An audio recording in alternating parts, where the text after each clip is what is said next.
Você pode abrir a sua Bíblia aí em Hebreus, capítulo 12. Hoje, nessa noite, eu quero falar um pouco sobre olhar para Jesus. Esse tema tão precioso dessa conferência, Bendita Esperança. E eu amo a palavra de Deus. Alguém ama a palavra de Deus aqui? Alguém acredita no poder dessa palavra? Sabe, o salmista diz no Salmo 19 que a lei do Senhor ela é perfeita, ela ilumina os olhos. A minha oração é que enquanto essa palavra é anunciada, os nossos olhos se abram, que eles se voltem para Jesus, que a gente possa contemplar a beleza dele na palavra, nessa noite, que as nossas vidas sejam radicalmente afetadas por isso. Hebreus, capítulo 12, versículo 1. Quem achou diz amém. Quem não achou diz misericórdia. Quem nem procurou diz está repreendido.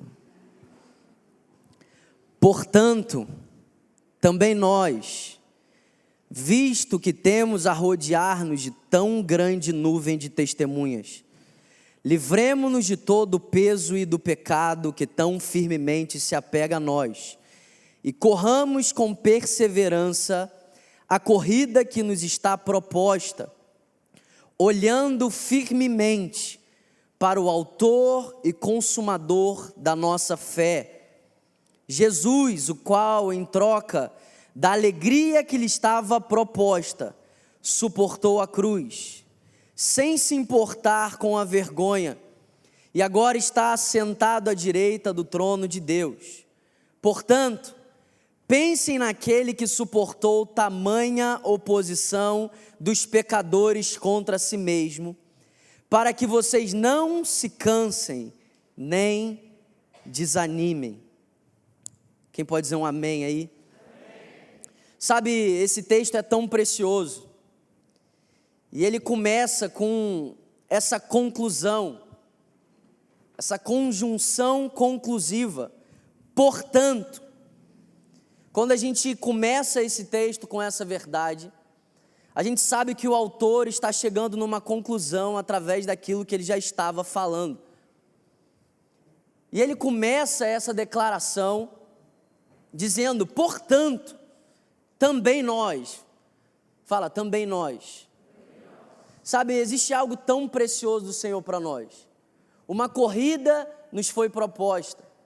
E eu amo que o escritor aos Hebreus, ele deixa claro que a corrida que nos foi proposta, a gente não corre com os nossos pés.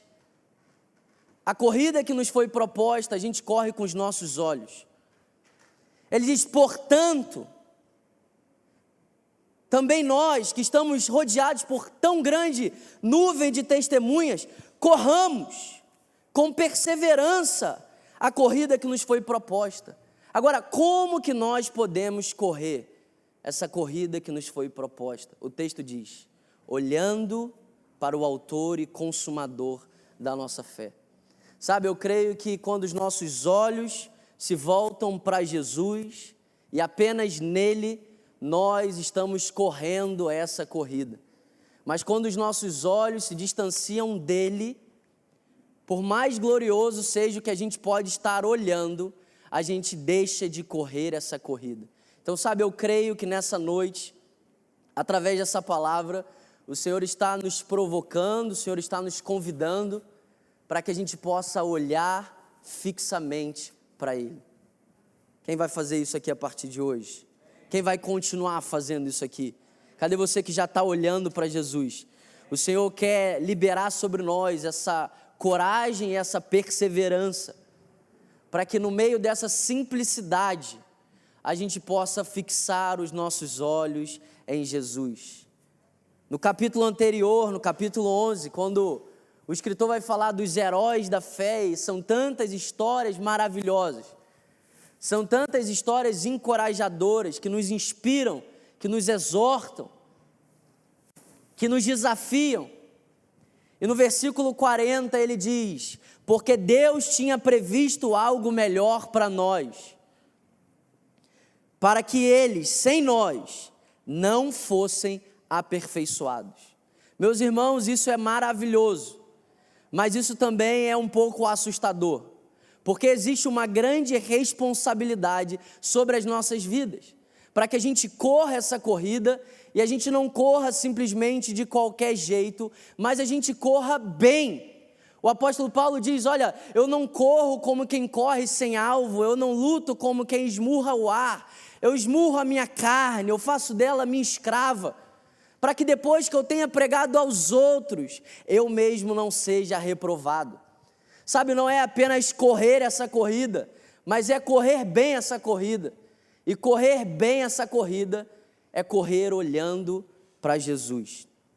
O texto diz que Deus previu, Deus determinou, Deus decretou que sem nós, esses heróis da fé, não fossem aperfeiçoados. E hoje, através de Cristo, através daquele que foi fiel até a morte, aquele que cumpriu a lei, nós recebemos um novo nascimento, um novo coração. Nós estamos numa aliança eterna, superior à nova aliança. Isso é tão maravilhoso, mas sabe, eu creio que o Senhor deseja pesar sobre nós aqui nessa noite um senso de responsabilidade. Um senso de responsabilidade para que a gente possa correr bem essa corrida. E de verdade, o capítulo 12 é também uma síntese para que hoje, de maneira prática, a gente saiba o que Deus espera de nós. O capítulo 11 conta tantas histórias incríveis, a gente vai falar de alguma delas aqui nessa noite, mas não dá tempo de falar de todas, porque são muitas histórias incríveis, encorajadoras, que nos inspiram. Mas no capítulo 12, o autor traz uma síntese. É como se fosse um resumo do capítulo 11, para que hoje a gente possa colocar em prática. E o resumo é: corramos com perseverança a corrida que nos foi proposta, olhando firmemente para Jesus. Livremo-nos do pecado que tão firmemente nos embaraça e corramos com perseverança, olhando para o Senhor. E de verdade, meus irmãos, não existe nada que se compara a olhar para Jesus, sim ou não? Não existe nada que se compara a fitar os nossos olhos naquele que é o Criador de toda beleza, naquele que é digno, naquele que é justo, naquele que é incomparável. Quando nós olhamos para Ele, o nosso coração se enche de alegria. O salmista diz: olhai para Ele, sejam iluminados. O rosto de vocês jamais encontrará decepção. Você tem noção da garantia, da promessa que a palavra de Deus traz para nós, que se nós olharmos para o Senhor, o nosso coração vai transbordar de alegria e o nosso rosto jamais encontrará decepção. Agora, olhar para Jesus é maravilhoso, mas existe um grande dilema, um grande problema nesse assunto. E o grande problema é que o homem pecou, o homem caiu, o homem está cego do seu entendimento.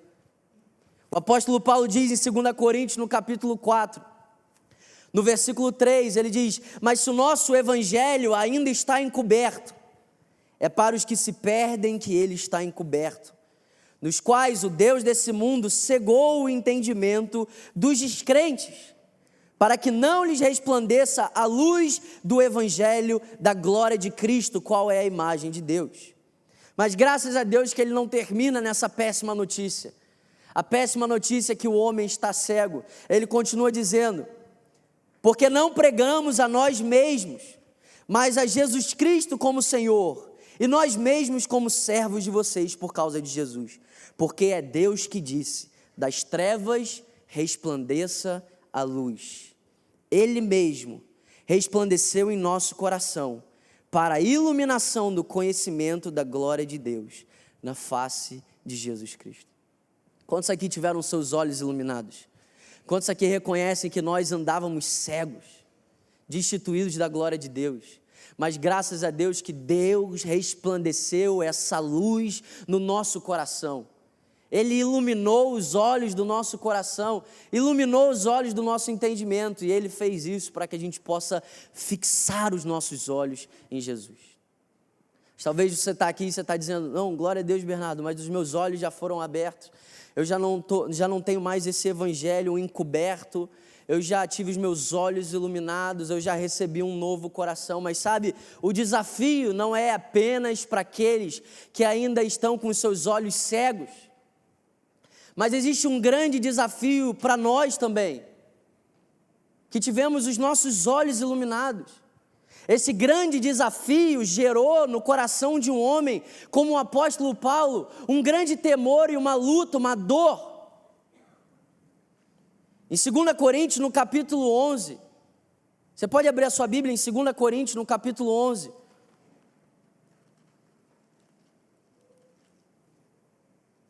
A partir do versículo 1.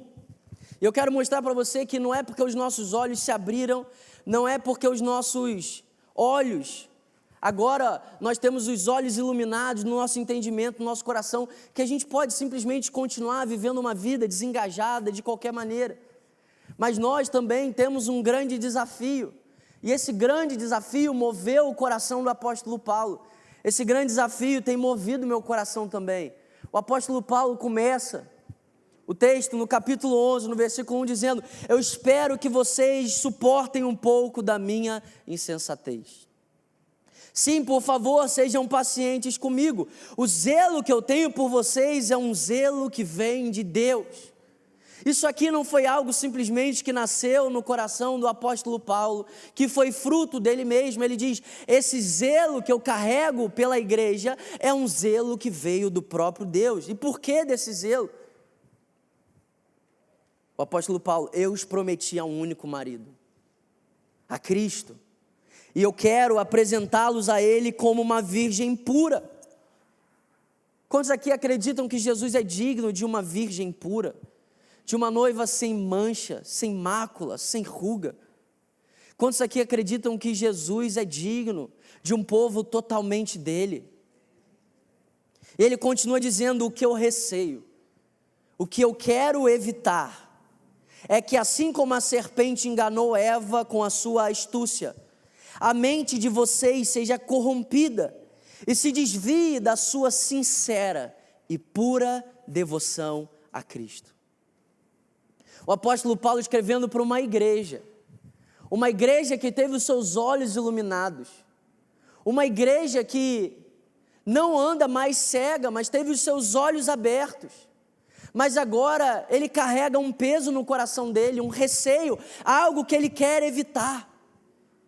E ele diz que o que ele quer evitar é que a serpente, com a sua astúcia, assim como fez com Eva, desvie a mente dos coríntios dessa simplicidade e dessa pura devoção. A arma de Satanás é a mesma, é a astúcia. Um dos significados da palavra astúcia é falsa sabedoria. E de verdade, meus irmãos, eu não sei se você consegue perceber, mas hoje nosso mundo está mergulhado em uma falsa sabedoria, em uma astúcia, e a astúcia parece algo inofensivo, parece algo simples. A serpente chega ali como se não estivesse querendo o mal de Eva, mas a astúcia de Satanás tem um resultado drástico, triste. É que a astúcia de Satanás desvia a nossa mente dessa simplicidade. Se a nossa mente perder essa simplicidade, os nossos olhos vão seguir ela. Se a nossa mente perder essa simplicidade, não existe pura devoção. Se a nossa mente se perder dessa simplicidade, eu creio que essa palavra vai provocar pessoas aqui. Talvez você vai ser provocado por uma palavra simples. Mas esse é o convite do próprio Deus, para que você não tenha a sua mente desviada, para que você não tenha a sua mente corrompida, para que os seus olhos estejam fixos em Jesus e apenas nele, para que os nossos corações provem dessa pura devoção.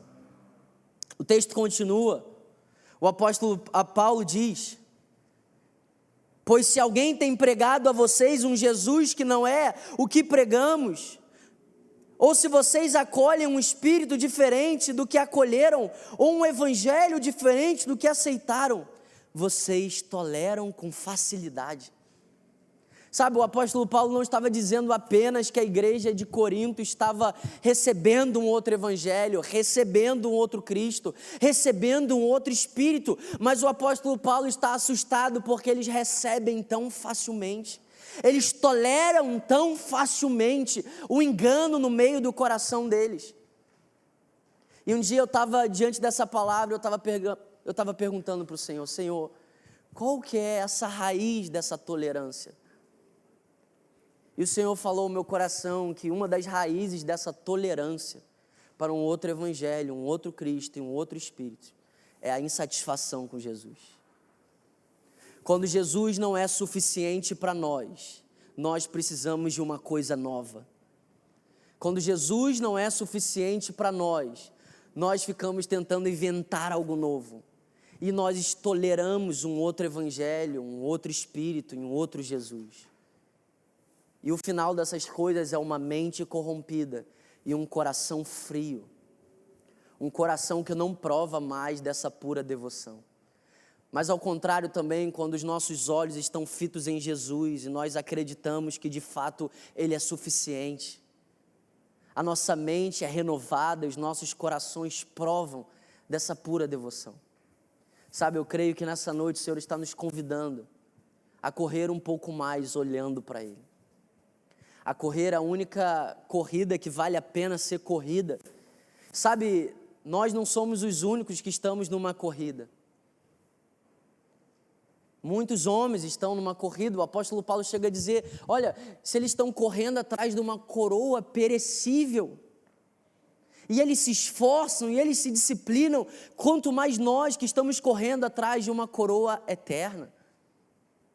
Depois você lê lá o texto de Isaías 57, quando Deus chama a atenção da nação de Israel, e mostra para eles os incrédulos e diz, olha, na corrida inútil que eles correm, eles renovam as suas forças, eles não desfalecem pelo caminho. Meus irmãos, se um incrédulo consegue correr uma corrida inútil, encontrando novas forças e não desfalecendo, porque muitas vezes nós que temos uma bendita esperança, nós estamos desfalecendo no meio do caminho? Por que muitas vezes no meio da nossa jornada parece que falta essa alegria? Mas sabe, quando os nossos olhos estão fitos em Jesus, nós provamos dessa alegria indizível e gloriosa que Pedro diz. Vocês estão aqui comigo, gente? E é maravilhoso qual é a resposta do apóstolo Paulo para a igreja em Corinto, que está sendo levada pelo falso engano, pelo falso ensino, pelo falso evangelho. Falso engano é novo. Falso engano é só carioca, entende? E a resposta do apóstolo Paulo é: eu escolhi nada saber entre vocês, a não ser Cristo e esse crucificado. Era um grito do apóstolo Paulo para uma igreja que estava perdendo os seus olhos de Jesus, dizendo e apelando: Cristo continua sendo suficiente. Cristo continua sendo o nosso motivo, a nossa causa, a nossa recompensa. Sabe, eu quero me juntar ao salmista quando ele diz: quem tenho eu nos céus senão a ti? E na terra não há nenhum outro nome que eu deseje senão o teu nome.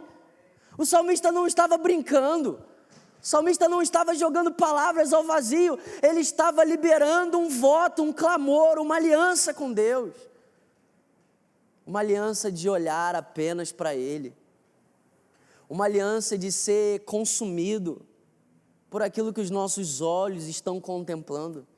Tem alguém aqui, eu sei que você é crente, crente geralmente está sempre com fome, mas tem alguém aqui que não está com fome agora? Você comeu antes de vir para cá?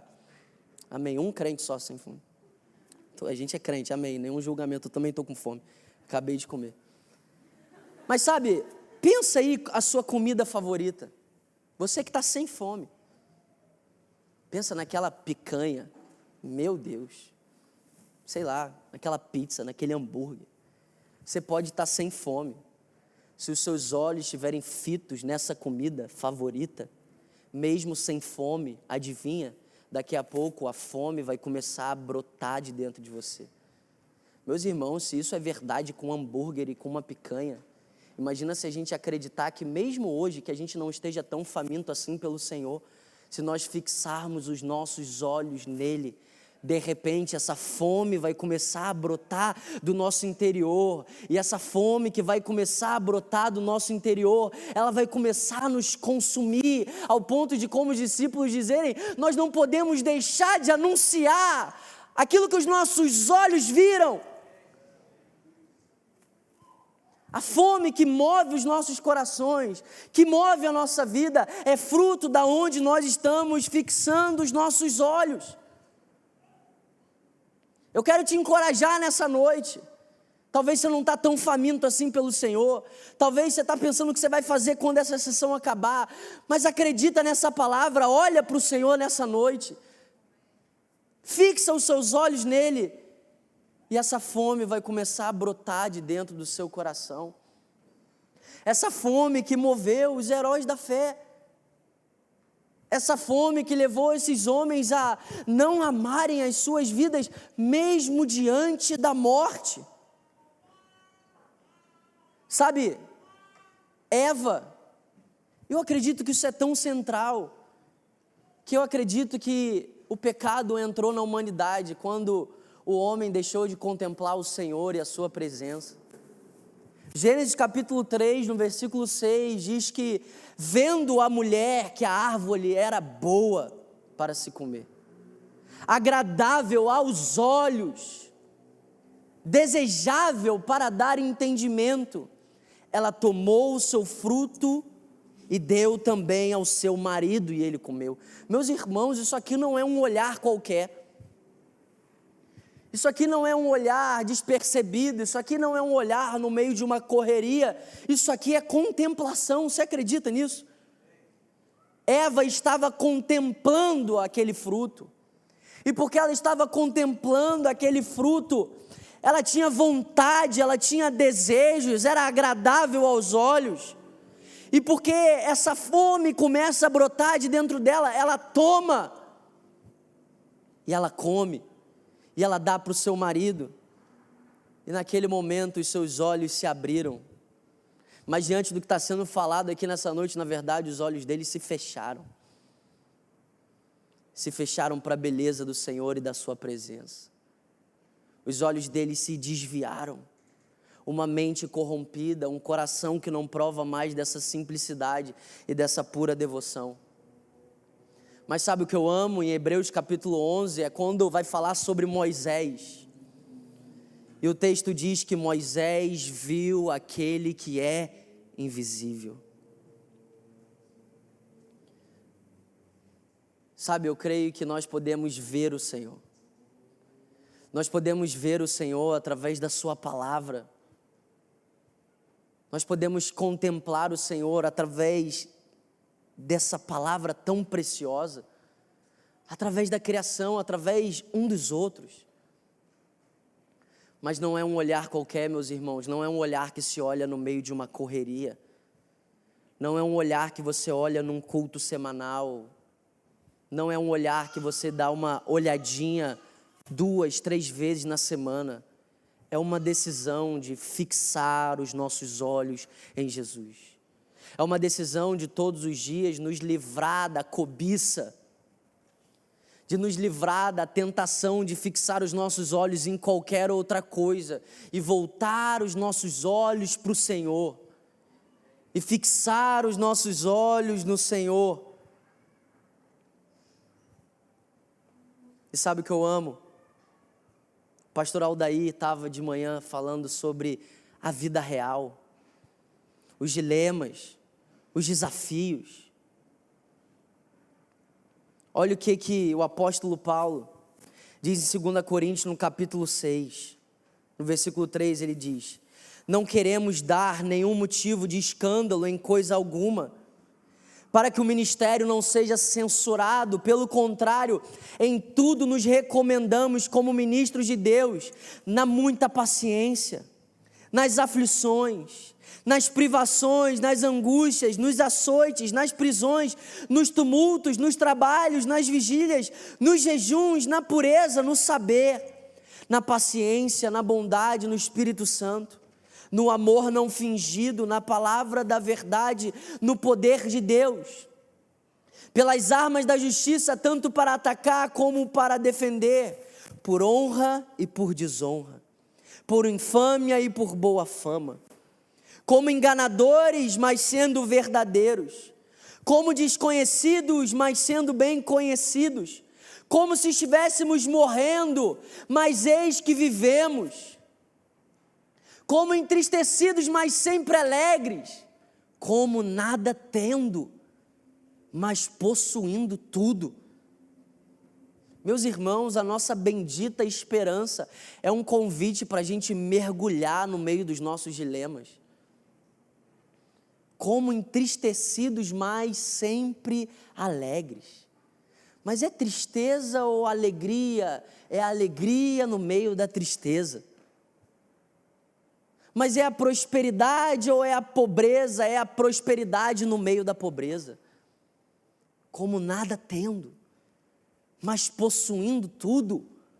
Meus irmãos, só pode dizer isso quem está olhando para Jesus. Só pode dizer isso quem está constantemente se lembrando: eu tenho uma bendita esperança. E aí o nosso presente começa a apontar para o nosso futuro. Meu Deus do céu, essa palavra mudou a minha vida. Começa a ser um sinal para o nosso futuro. Mas sabe, eu vim aqui só jogar uma sementinha para você hoje. Preciosa, poderosa, eterna. Esse convite para que a gente possa olhar para Jesus. Meus irmãos, nenhum homem na história que olhou com seus olhos iluminados para Jesus se arrependeu. Nós não seremos os primeiros. O nosso rosto jamais encontrará decepção, é a palavra de Deus. Você acredita nessa palavra como uma verdade absoluta? Então você precisa acreditar que se você olhar para Ele, o seu coração vai transbordar de alegria e o seu rosto jamais encontrará decepção. Mas sabe de uma coisa? A igreja em Corinto estava olhando para a vida do apóstolo Paulo e os falsos mestres e apóstolos, os superapóstolos, que o apóstolo Paulo diz que estão no meio deles agora, estão olhando para a vida de Paulo e tentando mostrar para a igreja em Corinto que esse homem é rejeitado por causa dos seus sofrimentos. Os superapóstolos, cheios do falso triunfalismo, estão agora tentando enganar a igreja em Corinto, que o apóstolo Paulo é um homem reprovado por causa dos seus sofrimentos, mas era justamente o contrário. Os sofrimentos do apóstolo Paulo eram as marcas que ele carregava no seu corpo do evangelho. Era justamente um testemunho de que ele estava no caminho certo, de que ele estava sendo aprovado por Deus. Sabe, eu oro para que a gente não tenha medo das marcas e para que a gente não se envergonhe das marcas que o evangelho causa nas nossas vidas. O apóstolo Paulo, escrevendo para o seu filho na fé, ele diz: não se envergonhe das minhas algemas. Meus irmãos, quantos de nós nos envergonhamos das marcas que o evangelho causa nas nossas vidas? O apóstolo Paulo não se envergonhava e ele convidava as pessoas a não se envergonharem também. Só tinha uma coisa que poderia gerar vergonha no apóstolo Paulo. Ele diz: olha, com a mesma ousadia também agora, eu creio que em nada eu serei envergonhado, porque Cristo será engrandecido. A única coisa que poderia gerar vergonha no apóstolo Paulo é por um minuto sequer Cristo deixasse de ser engrandecido na sua vida. Imagina se essa fosse a nossa única vergonha. Imagina se a gente não tivesse vergonha do dia que a gente não tem dinheiro. Imagina se a gente não tivesse vergonha de pedir ajuda, de abrir o nosso coração, de confessar os nossos pecados. A única coisa que nos envergonhasse fosse Cristo deixar de ser engrandecido. E sabe qual é a boa notícia? Cristo pode ser engrandecido, quer pela vida, quer pela morte. Cristo pode ser engrandecido no meio dos nossos sofrimentos. E é por isso que eu amo a história desses heróis da fé. É por isso que eu amo, porque o texto em Hebreus capítulo 11 deixa tão claro os desafios, os dilemas, as lutas, as marcas na vida de cada um deles. A gente sabe que nenhum deles foram perfeitos. Abraão não foi perfeito, Moisés não foi perfeito. Todos esses heróis da fé não foram. Mas porque eles tinham uma bendita esperança, porque eles olhavam fixamente para Jesus, porque eles contemplavam aquele que é invisível, mas que pode ser contemplado, eles chegaram no final das suas vidas, e eles ouviram que o mundo não era digno deles, essa era não era digna deles. Sabe, meus irmãos, não importa o quanto vai ser difícil, o que importa é o Senhor olhar para nós e dizer: essa era não era digna deles. Esse mundo não era digno deles. Mas a gente só pode correr com perseverança essa corrida se os nossos olhos estiverem fitos em Jesus. E como que hoje, nessa noite, a gente pode ter essa ousadia de olhar para Jesus? Salmos capítulo 34, no versículo 15 diz: os olhos do Senhor repousam sobre os justos. Meus irmãos, a gente só pode olhar para Jesus aqui nessa noite, porque agora mesmo os olhos do Senhor repousam sobre nós. Será que essa verdade ainda mexe com as suas estruturas? Será que isso ainda te consome? Agora mesmo os olhos do Senhor repousam sobre nós. O texto continua dizendo: os seus ouvidos estão abertos ao nosso clamor. Será que você pode fechar os seus olhos por um minuto e se lembrar que os olhos do Criador dos céus e da terra repousam sobre você agora? Que boa notícia. Salmos capítulo 16, versículo 3, o salmista diz: quanto aos santos que há na terra, eles são os notáveis do Senhor, nos quais Ele tem todo o seu prazer. Meu Deus! Sabe, você pode ter entrado aqui tentando se esconder, mas deixa eu te dar uma boa notícia. É impossível você sair desse lugar despercebido. Porque o texto diz que nós somos os notáveis do Senhor. Meus irmãos, essa pregação poderia acabar aqui. Por mim poderia acabar. Porque sair daqui me lembrando que os olhos do Senhor repousam sobre nós.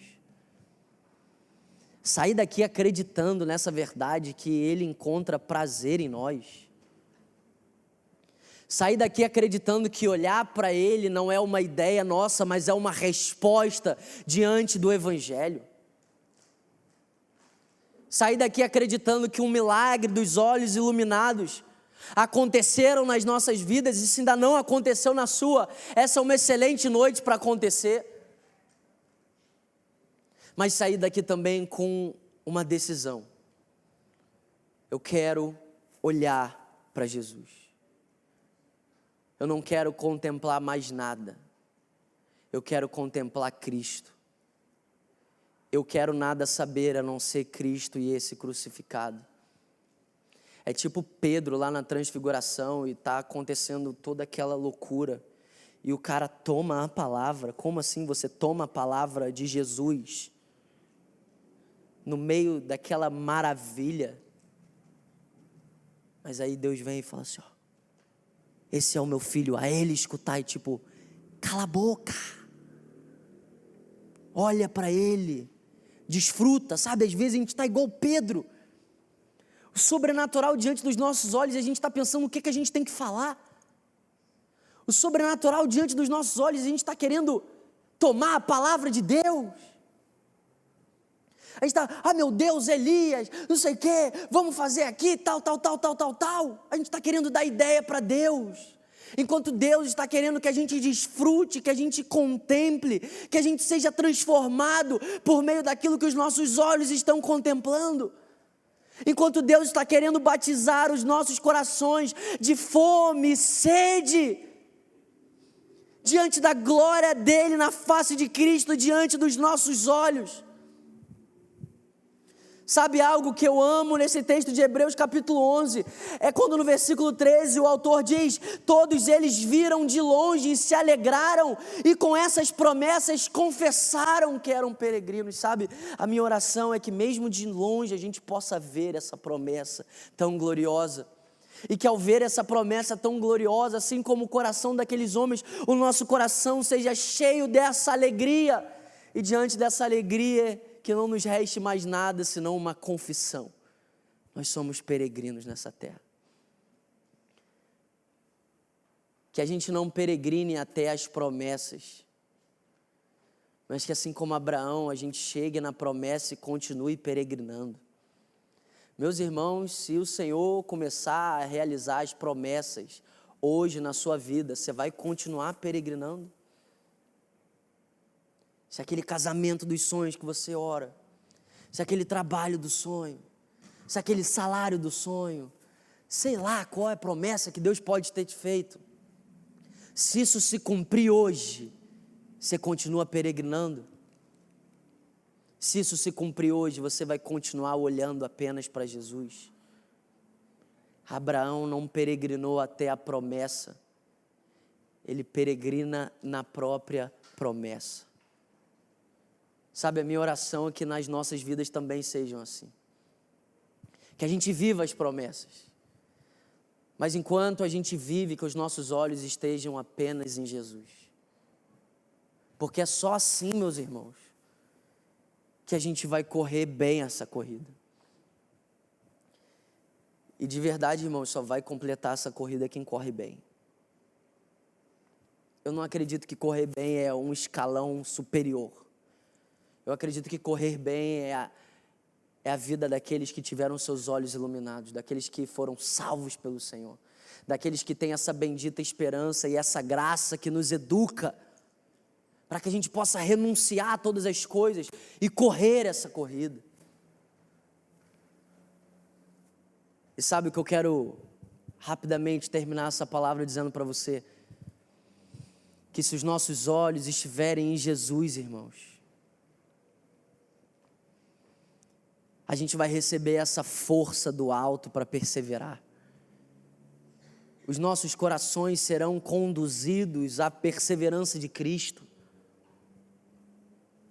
Se os nossos olhos estiverem atentos, fitos em Jesus, a nossa mente vai ser renovada, o nosso coração vai ser aquecido, vai ter uma fome dentro de nós,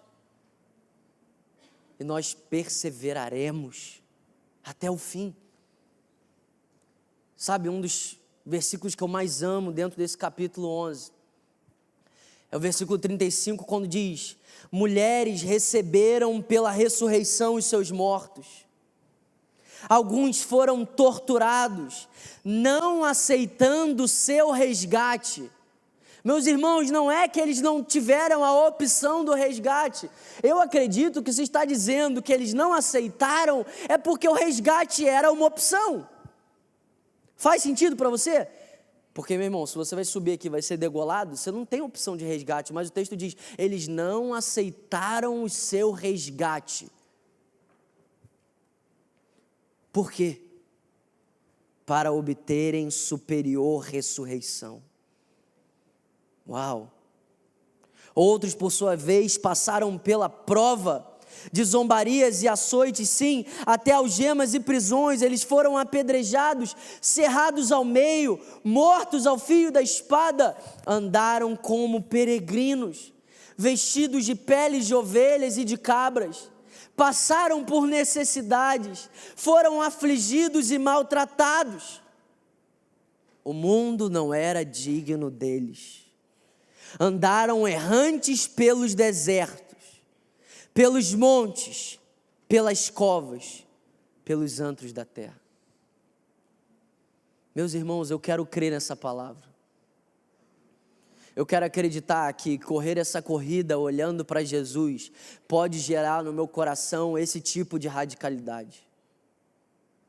não pelo meu esforço, não pelo quanto eu confio em mim mesmo, mas por essa graça maravilhosa, ao ponto de uma opção do resgate, escolher uma superior ressurreição. Você já pensou nisso? Que vida gloriosa. Essa é a vida que vale a pena ser vivida, meus irmãos. Essa é a vida que vale a pena ser vivida, sabe? Eu não estou muito preocupado se no final da minha vida vão dizer para o Estevão que o pai dele foi um pastor, um mestre, sei lá o que você pode querer chamar. Sabe, eu perdi meu pai com 12 anos. E eu lembro que eu entrei na igreja, no funeral do meu pai, e as pessoas vinham para mim e para o meu irmão e elas diziam: o seu pai andava com Jesus. Vocês vão ser homens de Deus igual seu pai foi. Eu lembro de pessoas dizendo: seu pai era um amigo de Jesus. Ninguém falou para mim dos títulos do meu pai, porque nesse momento pouco importa qual é o título. Eu quero chegar no final da minha vida, eu quero que as pessoas possam olhar para o Estevão e para quantos filhos o Senhor me der. Dizer: olha, seu pai olhava para Jesus. Olha, seu pai era um amigo de Jesus. Olha, seu pai passou por muitas necessidades, por muitos sofrimentos, muitos desafios. Mas ele correu essa corrida. Ele correu essa corrida olhando para Jesus. Essa é a minha esperança. E olha que loucura, eu ouvi aquilo lá em 2006. Seu pai andou com Jesus, seu pai olhou para Jesus, seu pai era um amigo de Jesus e as pessoas testemunhavam: através do seu pai eu conheci o Senhor, através do seu pai. E 8 anos depois eu estava numa festa embriagado, bêbado, perdido, afundado, cego. E eu tive um encontro com o Senhor. E você sabe o que o Senhor falou para mim naquele dia? A partir de hoje você vai viver o que seu pai viveu. Meu Deus, cara. Eu quero que o Estevão possa ouvir isso de Deus um dia. E de verdade, meus irmãos, não tem nada mais precioso do que olhar para Jesus. E talvez você pode estar agora mesmo: mas olha para Ele, olha, só olha. Eu não estou te convidando para gostar da minha pregação, eu estou te convidando para olhar para Jesus. Se um dia você olhar, depois você vai voltar e falar: glória a Deus. Olha para Ele, gente. Olhai para Ele. Sejamos iluminados. O nosso rosto jamais encontrará decepção. Existe uma ressurreição superior. Existe uma bendita esperança. Sabe, eu não entendi muito bem, mas no ano de 2021, o Senhor me prendeu nessa palavra de Hebreus capítulo 11, eu tentava sair dela, o Senhor não deixava, e eu não entendia muito bem o porquê. O ano inteiro, peregrino, olha para o Senhor, olha para Jesus, é assim que você corre a corrida, peregrino. Ressurreição superior, e aquilo não fazia ainda tanto sentido para mim naquele momento que eu estava vivendo. E de verdade, irmãos, eu não estou falando isso aqui para tentar brincar com as suas emoções, amém? Mas no ano de 2021, o Senhor falou constantemente essa palavra ao meu coração. Sobre ser um peregrino, sobre ter uma bendita esperança, sobre correr bem olhando para Jesus, sobre uma ressurreição superior. E no ano de 2022, sem dúvidas, foi o ano mais difícil da minha vida. Alguns de vocês sabem. Sabe, no ano de 2022, o meu irmão gêmeo, Caio, ele foi para a glória. E eu não tenho como dimensionar para você o que o Caio representa porque ele está com o Senhor, amém? Mas olha, eu confesso que diante da morte do Caio, meu coração temeu. Eu temi. Falei: Deus, o que vai ser da minha vida, Deus? E eu quero contar essa experiência, eu não conto nem, acho que nem todo mundo lá da minha família espiritual sabe disso, acho que eu nunca contei isso lá. Mas eu queria contar para vocês. Eu lembro no dia que o Caio foi para a glória. Eu lembro da estação mais paradoxal da minha vida. O Estevão na barriga da Thay. Metade do meu dia eu estava na minha casa, porque o pastor Felipe me liberou de todos os meus compromissos. Metade do meu dia eu estava na minha casa, profetizando sobre a barriga da Thay, me alegrando com a chegada do Estevão, sonhando com cada detalhe. E metade dos dias eu estava num hospital vendo meu irmão definhar. Eu falei, Deus, o Estevão poderia vir em qualquer momento. Eu sei que o Senhor é soberano, o Senhor quer fazer algo aqui. E era isso, era esse entristecido, mas sempre alegre. Sabe, no dia que o Caio foi para a glória, eu não estava no hospital. Eu estava em casa com a Thay. E eu fui para lá, e eu pedi para ver o corpo, porque eu queria orar pelo Caio. E eu peço para você receber isso em amor. É desafiador para mim compartilhar, mas eu creio que isso pode te edificar de alguma forma. Eu lembro que eu fiquei lá esperando para me liberarem.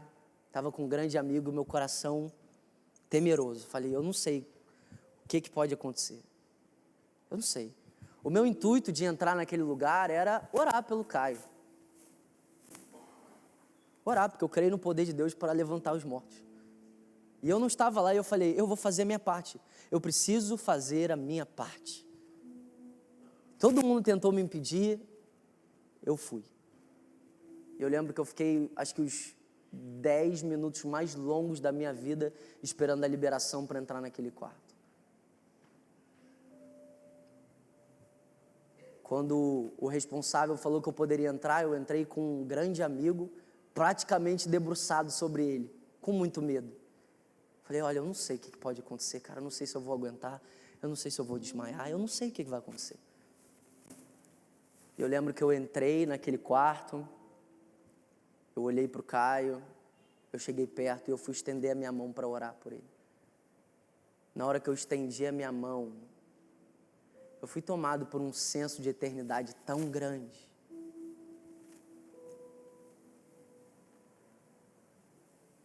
E eu nem consegui orar.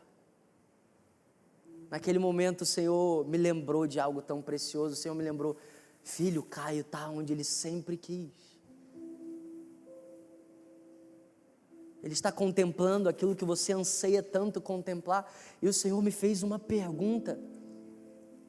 Sabe, meus irmãos, eu quero acreditar nisso, mas o Senhor me fez uma pergunta. Você quer tirar o Caio disso? Sabe, naquele dia esse texto de não aceitar o resgate fez sentido para mim. Porque eu não sei, cara, mas eu creio que Deus poderia ressuscitar o Caio. Mas naquele momento eu falei, meu irmão, eu tô doido para estar junto com ele, aonde ele está. E eu só agradeci ao Senhor, fechei os meus olhos e tive uma das experiências mais sobrenaturais da minha vida. Saí daquela sala mais determinado do que nunca. Eu quero correr essa corrida olhando para Jesus. Eu quero viver o hoje esperando essa bendita esperança, olhando para o Senhor, tendo essa pura devoção no meu coração. Olha, eu estou aqui hoje por um milagre, e eu falo isso porque isso não tem nada a ver comigo, irmãos. Nada. Mas essa palavra é real. O Evangelho é o poder de Deus para a nossa salvação. E sabe, eu quero apelar para você nessa noite, para que você olhe para Jesus. Olhe para Ele. Você vai ficar radiante de alegria no meio do sofrimento. Você vai provar das águas de descanso, do refrigério da alma, no meio do vale da sombra da morte. Ele faz o vale de Baca um lugar de mananciais. O vale de Baca significa o vale da sequidão. O salmista não diz que Deus vai te tirar do vale da sequidão. O salmista diz que Deus vai fazer do vale da sequidão um lugar de mananciais. Mas isso é para quem está olhando para Jesus, gente. Eu queria que você ficasse de pé no seu lugar.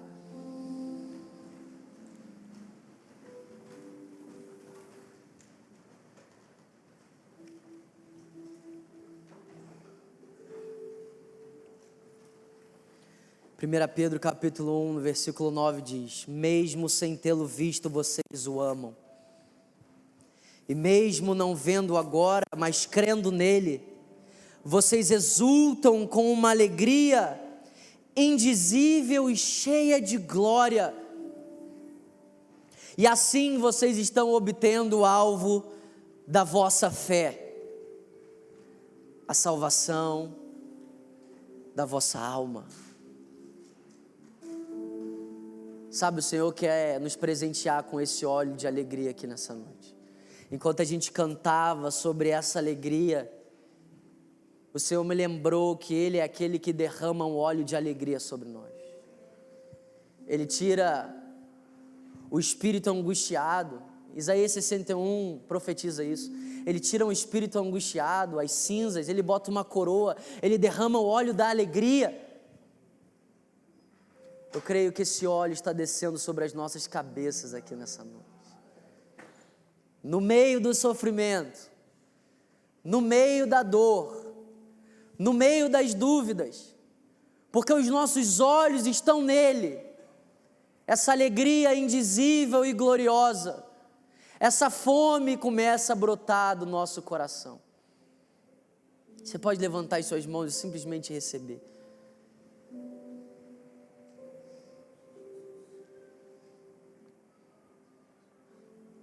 Se despedindo dos seus discípulos, Jesus diz em João 15: eu tenho vos dito essas palavras, para que a minha alegria esteja em vocês, e a alegria de vocês seja plena. Ah, Senhor, derrama sobre nós esse óleo da alegria. Espírito de Deus, libera sobre essa sala essa alegria indizível, gloriosa. Espírito de Deus, nós não queremos colocar em palavras essa alegria. Nós só queremos provar e ver da sua bondade aqui. Nós voltamos os nossos olhos para o Senhor nessa noite. Nós fixamos os nossos olhos no Senhor nessa noite. Nós te amamos, Senhor. Espírito de Deus, ilumina os olhos daqueles que entraram aqui cegos nessa noite. Das trevas resplandeça a luz. Ilumine entendimentos nesse lugar, Senhor. Salva pessoas aqui nessa noite, Senhor. Encontra pessoas aqui nesse lugar, agora mesmo, Senhor, diante da sua palavra sendo anunciada. Abra os olhos de pessoas aqui, Pai. Nós vemos essa promessa, nós nos alegramos e nós confessamos. Nós somos peregrinos, Senhor. Levante as suas mãos e só receba esse óleo.